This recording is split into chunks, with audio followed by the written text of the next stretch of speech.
I think we need to think about cyber safety and cybersecurity. Safety is about keeping you and your identity safe in the real world, as opposed to cybersecurity, which is more around keeping your devices and your data secure online, noting that cybersecurity would be a big part of cyber safety, but they're not really interchangeable. This is KBCast. Are they completely As a cybersecure? primary target for ransomware campaigns, Is as you security and just pointed out, testing and performance and scalability Risk and all that? compliance. We can actually automate those. could take that data and use it. Joining me now is Ana Forsyth, Associate Director from KPMG, and today we're discussing cyber education. How early do we start? So Anna, thanks for joining and welcome. Hi, Carissa. Thank you so much for having me on the show. A lot of conversations around people saying out there in the market, we've got to get this into schools, we've got to get it into your kids, into cyber, the education. So let's just start right there. How early do we start, Anna? What would you say is an approximate age? I think a lot of people will answer that with as early as you like. I'll answer that with, for me, it depends. It depends if we're talking about awareness of cyber safety or education in the cybersecurity space. So I guess breaking that down a little bit, awareness of cyber safety, I personally think should and can commence as soon as a child has access to tech in early childhood. It can start with learning safe practices visually, I guess, from their carers, the types of things that your parents or the adult responsible might close down, and good practices like accessing the tech in short bouts. On the other hand, education in cybersecurity is probably more relevant for kids 6 or 7 years and up, I would say, noting the difference in language abilities and just general understanding of different concepts among the kids between, ages 0 to 7. Differences can be massive. I guess one thing that I like to think about is how you teach kids to swim early, ideally, because you want them to survive if you're ever not there, but you don't not allow them near water ever. So similarly, kids can find themselves faced with tech outside of their carer's reach. So they should be taught about the good and the bad and how to cope with the bad rather than not have access to it until years and years on. Okay, so you obviously the demarcation between, cyber safety and then education and awareness. Maybe I'll ask a rudimentary question. How young do kids get phones? Now, I know that sounds like a dumb. I know that you're your parent, your mother, so you'd have better understanding. I mean, when I got a phone, I was probably like 12. But in saying that, I got like a Nokia like 3215. There was no internet or anything like that, right? So it was a little different. But I know from speaking to people generally, they say, well, I give my child a phone because, if they're at work and they need to communicate, if their daughter or their son or whatever, and they said it's the best way to do that. That's why they have a phone. And also I can track them and, more from a security, like physical security point of view as well. So, but I'm just curious, like, how young are kids getting phones nowadays? I went and spoke to a year 5 and year 6 group together. And when I asked who here has a phone, a third put their hand up. I don't know whether that particular set of classrooms is relevant across Australia, but I suspect it's a good indicator. I think we need to think about cyber safety and cybersecurity. So sorry to bring it back again to, definitions, but safety is about keeping you and your identity safe in the real world, as opposed to cybersecurity, which is more around keeping your devices and your data secure online, noting that cybersecurity would be a big part of cyber safety, but they're not really interchangeable. So once you grapple with that a little bit, you put it in context of you gave your kid a phone at age 5, will they be safe with it? It's a parent or a carer's choice. But then we've got people in the market saying, I'm going to get this into schools and all these types of things. So are we going to start to see this come in earlier and earlier? And look, on one hand, it's like, well, strains of danger that they taught us, someone asked you to do, look at the dog in the car, you don't do it. Obviously, we're trying to, bring in the education from a cybersecurity point of view, and I get that. But do you think it's going to be like, as soon as the child's born, it's going to be, look, you need to understand about cybersecurity. Is that going to be where we get to in the future? It's quite possible because most children's digital footprint these days starts before they're even born. So in some ways, one could argue that they're already at risk or at least exposed from as soon as their parents start posting photos about them on social media and it's available online? The answer is yes. I reckon it will start sooner and sooner, earlier and earlier. You talk about getting a phone at 12. These days, it's not unheard of to see a kid that's 7 or 8, year one or whatever, saying that they have a phone or they're about to get a phone. And there are, of course, those exceptions that are for medical reasons and so on. But I think we will see this trend just keep picking up. Yeah. Do you think as well, like when I go back to even, I'm just using myself as a reference because I'd say I'm not a parent, but when we had to go home from school and obviously my parents would work and my dad would work away. So it's like my mum said, when you get home, you have to call on the landline to say like you're at home and you're safe type of thing. You'd have a school bus or sometimes you'd collect me from school or whatever it was. But do you think that now, like people don't really have landlines anymore? So it's like, well, you kind of have to call me on the phone, your mobile phone, to say you're home and etc. So it's kind of just we've swapped out the landline. And like I said, back then, calling someone on a mobile phone was like a luxury. You just didn't do it and it'd be like super quick. So do you think that it's just because times have evolved and that therefore kids do have cell phones in their hands? Well, that's an interesting point because what I've personally noticed from my experience with my kids at their school is that we've taken a step backwards in terms of helicopter parenting to a degree and standing at the gate next to them until they go in. And I'm not here to judge whether that's right or wrong. Each carry their own choices. But I do see a lot less of walking, biking, busing, and a lot more of the pick up and drop off and waiting at the gate until they're in or when they've come out. So whether they ask a grandparent or a friend or do carpooling, because I would have thought like you that they would get home and need to make a phone call. But what I'm noticing is an interesting other trend around how parents are approaching it. Why would you think that's the case? Is it because parents are parenting, differently now to, probably how you and I grew up? Like, I think the parenting style has changed. Potentially, I think from generation to generation it does anyway, right? But it's interesting that with more freedom of technology, what I've personally noticed is less responsibility giving to the child, where you would tell them, okay, you're on your own, you're a big kid now, you get to walk yourself there and home. And again, of course, it depends where you live and how far away it is, and if you have to change buses and just how young the kid is. But compared to my generation or yours, as you were talking about before, I saw an interesting change. Yeah, I think at one point I used to bike to school. I hated that. I just felt exhausted by the time I got there. I think and to come back to the original question about how early and so on, different stakeholders, different ages, different levels of interaction, relevant and appropriate topics. But it's not all about the kids. It's about parents as a set of stakeholders leaning into cyber safety and cybersecurity for kids. As soon as they learn they're pregnant would be my recommendation. And maybe then they'll make informed choices around responsibility levels and when to introduce the technology and what sort of things to give access to. And I mean, while I'm on it, teachers are a different set of stakeholders again, but cybersecurity isn't mandatory as a module at all. It's not even touched upon in teaching degrees. So there's a whole external environment or ecosystem to consider with how early do we start. Okay, I want to go into this a bit more. It's quite interesting. I've not really spoken a lot on this on the show in the past. So going back to the parents. So obviously, again, forget about you being a practitioner and putting your parental hat. What is it that other parents that perhaps when you're going to a school with the, you're dropping your kids off and all that, what do they seem to be worried about generally, would you say?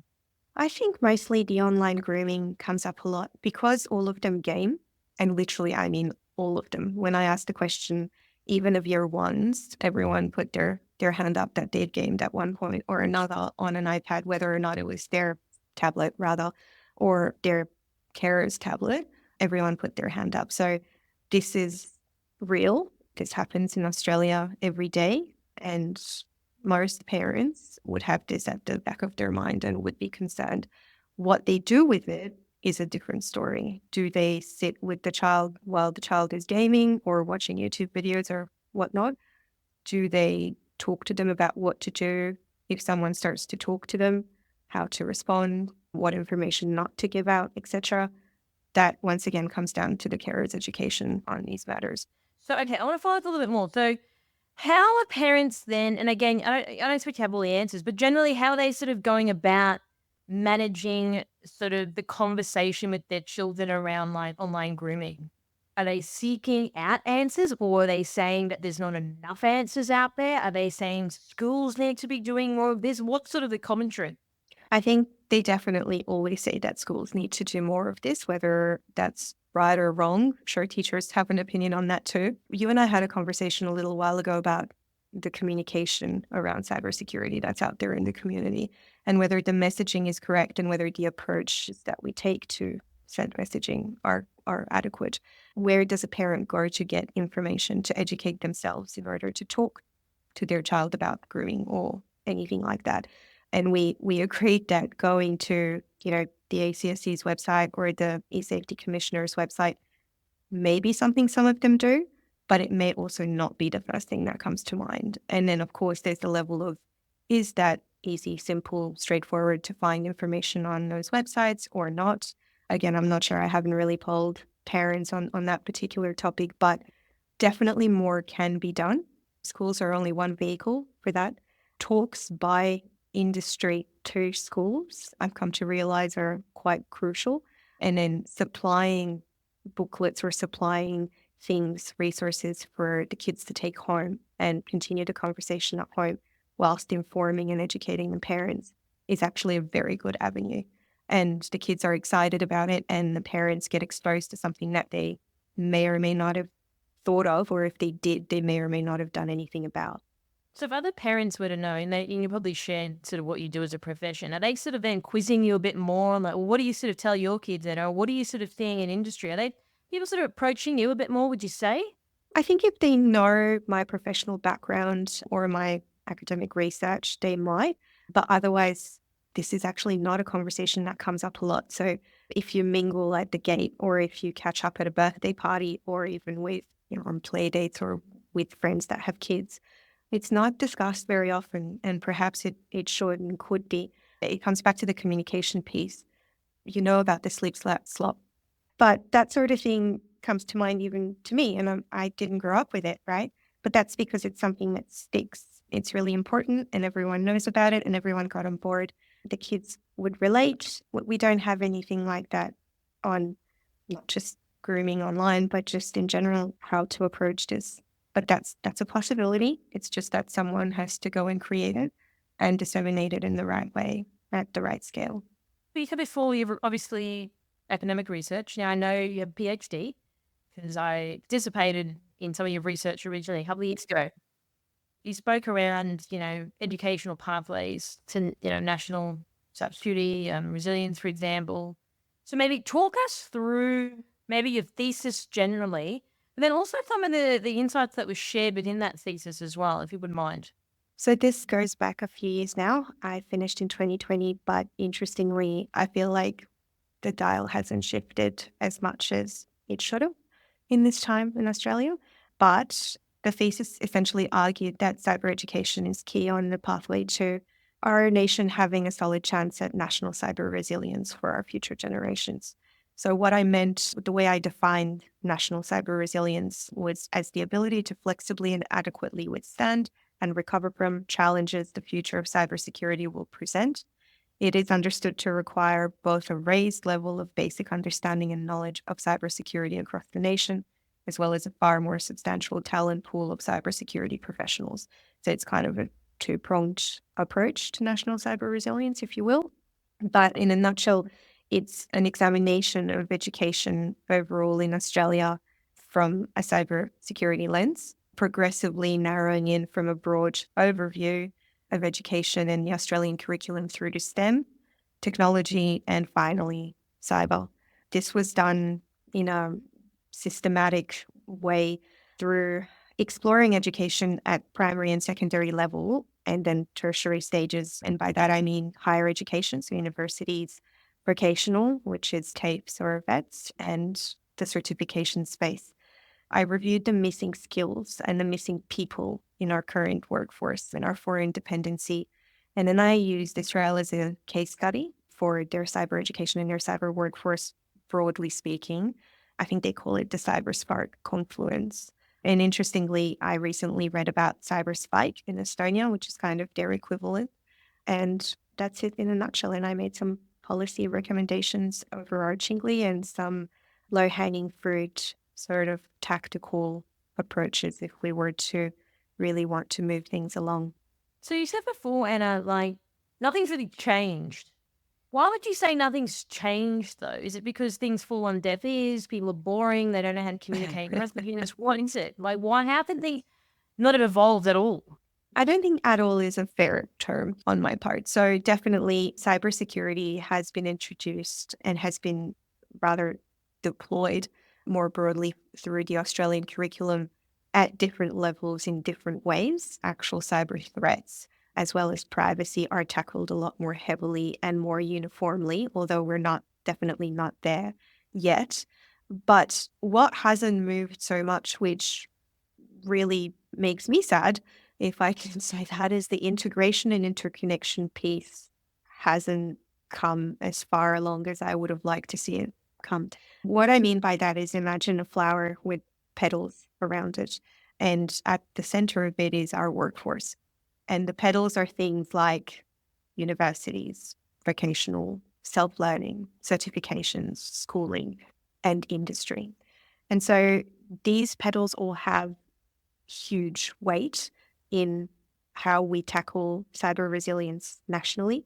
And they don't interconnect very well at the moment. So it's not a nice flower with petals overlapping or however you want to visualize it. They're silos still. What I mean is, for example, schools and vocational. So say a CERT3 that might do 4 days at school and a day at TAFE. I don't think that's even under development. Schools and territories have to agree. It's quite a substantial undertaking, but it would be so worth it. So that was school and vocational. Then vocational and higher. So a cert for a diploma could get credit equivalents in an undergrad degree if someone started off at vet or TAFE and then decided to progress into university. Very little of that interconnection exists. A little bit of work has been done, but nowhere near it. It's not at a national scale. It's not readily available. Then we've got schools and higher education. You could have mini first year modules from universities that could be offered to students that are excelling at schools as an option, or micro credential support, things like that. That's not addressed. But also, and very importantly, industry and how that comes into things. So industry and schools, work experience. How often do you hear of work experience being talked about broadly, and students that might have an aptitude for cyber or for tech being recommended to go do work experience in cybersecurity? Not a whole lot. Industry and vocational, so traineeships, not a lot of that either.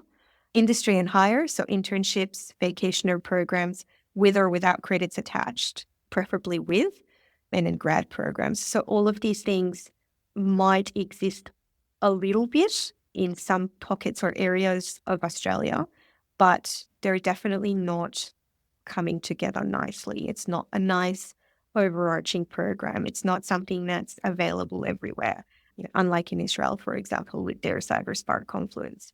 And I would love to see more of that, more industry involvement, even in how the curriculums are developed. And there is some, industry was consulted when the Australian curriculum was created. But how often do we check in? How often do we refresh? It's the same with university courses. There's a lot of complaints in industry that some university courses, or a lot of them, by the time they get you through a 3-year degree, a lot of the tech has moved along, for example. There's just not enough communication and interconnection, in my view. Just going back to my question, I said, what I mean at all, what I mean by that is it hitting the mark? Is it resonating with people? And the answer to that, from what I've just listened, is probably not. Because it's kind of like saying to someone, you should go and lose weight, but then, and then your intention is there to lose it, but you're not doing it effectively. It's not moving the needle. Correct. 100%, yes. So what do we do now? Well, we implement my PhD recommendations, of course. No, I'm joking. In all seriousness, though, I think a scattergun approach of initiatives, which is kind of what we have now, is hopeless unless we have strategic drive. This is the part that I think gets me a bit in the industry is I get it. but then it should be driven by government. Yeah, but then it's like, yeah, but then it falls on deaf ears. People are not looking at ACFC right instead. Parents that I know, I mean, I'm out here on the coalface each day. People are not thinking like that. There's a disconnect. But then it's like, yeah, but the whole thing shouldn't be driven by KPMG. The whole thing shouldn't be driven by government. So it's like, we want to have alignment, but then who gets to own it? That's a good question. I suggested personally that a great thing that we could do, for example, and it is literally just one example, would be to create an educational arm to the Australian Cybersecurity Centre. But ultimately, I guess government is accountable for education, even if it's at state level, granted, in Australia. But in terms of preparing for the future, in terms of making us safe in every other way, we look to the government. So this is not any different. But where it should be different is in the actual genuine cooperation and collaboration with academia and industry to make progress and to make a difference. And I think that is possible because whilst there might be bickering around who can lead this in private, in public, you establish something and then they just need to bring the right stakeholders along. Once it's done, it's done. It's not like it's different organizations that could decide to bail because they don't have enough budget this year or because their interests have shifted onto something else.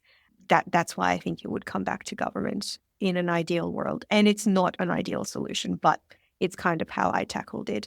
Also because government are the ones that will be able to change the legal framework. So if there are any changes to legislation or even to the constitution, which is highly unlikely, but that is always possible, never say never, it still sits with government. And what I found interesting in the thesis, and I wouldn't be able to tell you exactly off the top of my head where in the constitution it's covered, but essentially there is something that says that if something becomes a matter of national security, then it can be mandated to be taught. I probably didn't use the exact perfect wording there, but say we have something like what Estonia had, and we are reduced to not having access to anything. We're under attack, like Estonia in 2007. Once we rise from the ashes like a phoenix of cyber prowess, we would then probably look to mandate things so that our future generations are not as exposed, and we would be more open to making drastic changes and making changes full stop. But that's pretty awful. No one wants that to happen. That would be devastating. Unfortunately, in my thesis, I quoted Benjamin Franklin and I said, by failing to prepare, you're preparing to fail. I'm personally all for last minute, but this isn't one of those. Last minute won't cut it. And I think legislative support or a net that underpins it all is necessary, which is why I come back to ideally this would sit with government, provided they have the right amount of collaboration. But I feel like they've been trying to do this for years. And look, I'm going to raise an example. So there was a government tank, whatever you want to call it, still backed by government, that failed. Oh, cyber. What did happen to them? Nowhere. Try to do all these things, collaborate, did this, fail. Doesn't exist anymore. I get it. However, I think that there needs to be a conversation, needs to start somewhere. I've just seen a lot of these things in my tenure in this space. Nothing seems to have moved the needle, especially with government. And I think that, again, they'll do all of these things and they promise the world and then nothing ends up getting delivered. And then we're back in the same, if not worse, position. I don't think that we gave it the right shot yet. So what I mean by that is NICE over in the US, which is under NIST. NICE initially stood for National Initiative for Cyber Education, but they're no longer an initiative. They're a permanent endeavor, I guess. And so they just call themselves NICE. They were established specifically for this, for the cyber educational ecosystem and for growing it. And they went from nothing, literally came into existence with a team of 2 or 3 people originally, to millions of dollars being poured in, but for actual results. And so they started they created a conference for teachers from scratch that they run, and that's very popular and continues to grow every year. They have a number of initiatives that are running, but they work with academia, they work with industry, and yet they're government. They're government based entirely and government ran, and yet they're looked upon very favorably. So that's what I mean in the sense that what we've had through government, I think, has been a bit of a scattergun approach where, depending on priorities, we've focused on it, we've put money in it, but it's been isolated initiatives and some of them haven't continued. So, for example, I worked at Questacon in the Cyber Ready program. The funding ran out and that's it. It was an initiative under the previous cybersecurity strategy, and it was joint between Home Affairs and Department of Industry at the time, and everyone was really hyped, and it was a really exciting initiative that especially looked at teachers. And we didn't really get to talk about this, but teachers are the missing link, and a lot of money is put into students and student programs and things like that, but teachers are left behind, and yet they carry the brunt of it, in my view, and based on my research. So we had that initiative. It was ran out of Questacon. It was a program that ran out of money. That's that. So the intent is there. Everyone agrees that it's important. Some money got allocated to it, and then it was done. And that's very unfortunate. But if you had a permanently established body that looks after education and all aspects of education, so from teachers looking for resources through to teacher networking, through to parents and advice on how to talk to your kids, through to what programs exist for students, because that's another thing. A lot of the time, there's so many things in different areas or in different pockets. No one really knows what's available where and when. A sort of like a central body, that would be ideal. Very similar to how NICE operates. And like I said, it's successful. So from what I'm hearing from what you're saying is, do you think it's just our government in Australia, perhaps, that is lacking more initiatives? So you've just raised some examples, which makes sense. I think NICE probably got lucky at the right time when it was established. The government at the time that brought it into being decided to fund it and fund it seriously and extensively, and then was able to really measure over a more extensive period of time. So not a year, for example. It wasn't just a project. We're able to measure the benefits and get proper feedback and consultation, and therefore it stayed and it was enduring. Whereas for us, we've never attempted an endeavor as big as that. And I don't think it's necessarily on this government or that government's fault. It's more that our attention and priorities and budget has been focusing on different areas. And I guess our strategic and political context is different to the US's as well. For whatever reason, the choice hasn't been made to try to establish the equivalent of a NICE. So I can't really say that it's their fault for not doing it. It's more about potentially the right business case and the right amount of noise just hasn't been made yet. So in terms of practical next steps, what would you, and I know you said we're in some of your thesis, but like, what are some like practical things people can start to do now? Sure. So, see, it's always tricky trying to prepare people today for tomorrow's unknown challenges. And I think we need to think creatively, think outside the box, and stretch our views in as futuristic a way as reasonably and usefully possible. Things like initiatives for kids need to continue to come into existence, encouraging kids to learn to code, exposing kids to the types of careers that they can have, and earlier on when their electives in high school are still not made. That sort of work is really important because, again, we're not talking about clicking our fingers and having a huge cyber workforce tomorrow. We're talking about how do we prepare our kids today to be more cyber resilient than we are now in their future. So I guess whilst I said before that we have a bit of a scattergun approach, that's not to say that every small thing doesn't count or matter. So, me going out to speak to kids in schools about cybersecurity is a very small thing. It was only 3 schools. It was 500 students. If, every second student out of those has retained something about cybersecurity and has given even a stray thought to potentially a career in cyber, or the importance of it rather in whatever career they end up in, I'm still very happy. So even something small like that, right? Teachers, I'm coming back to that. That would probably be an area of focus for me. So if someone came to me asking me, well, I have all this money, and it would have to be like a lot of money. What would you put it in? I would definitely say teachers. So unfortunately, at the moment, teachers are often underrated and overlooked as a profession. They're kind of taken for granted, but they're the ones that inspire. They role model, they spark the interest, they kindle the ideas, they mold the minds of the next generation.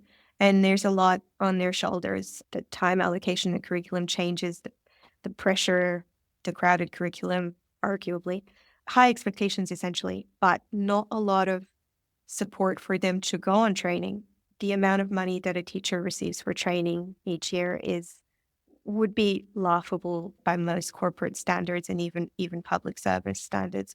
And that's very unfortunate. And you need to also take into account that they would need to come out of their schools and have relief teaching in. So there's that extra cost as well every time.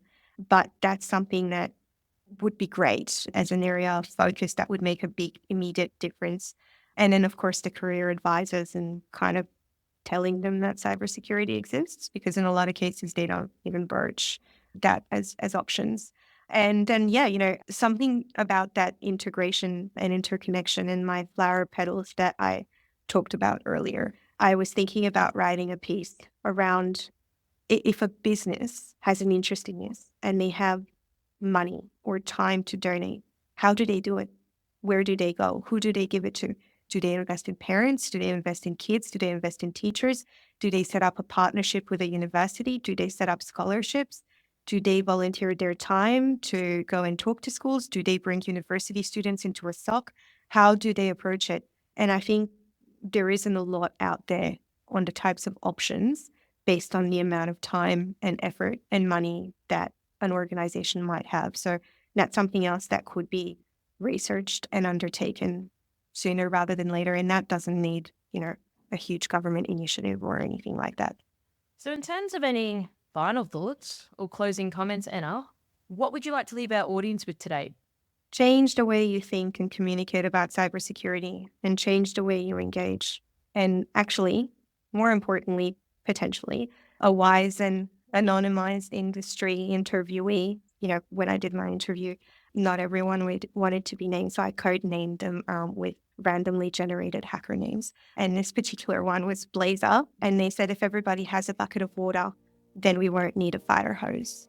And I think that's really powerful, because the need for a greater specialized cyber workforce would thus be, compensated should the broader workforce better hold its own in the future.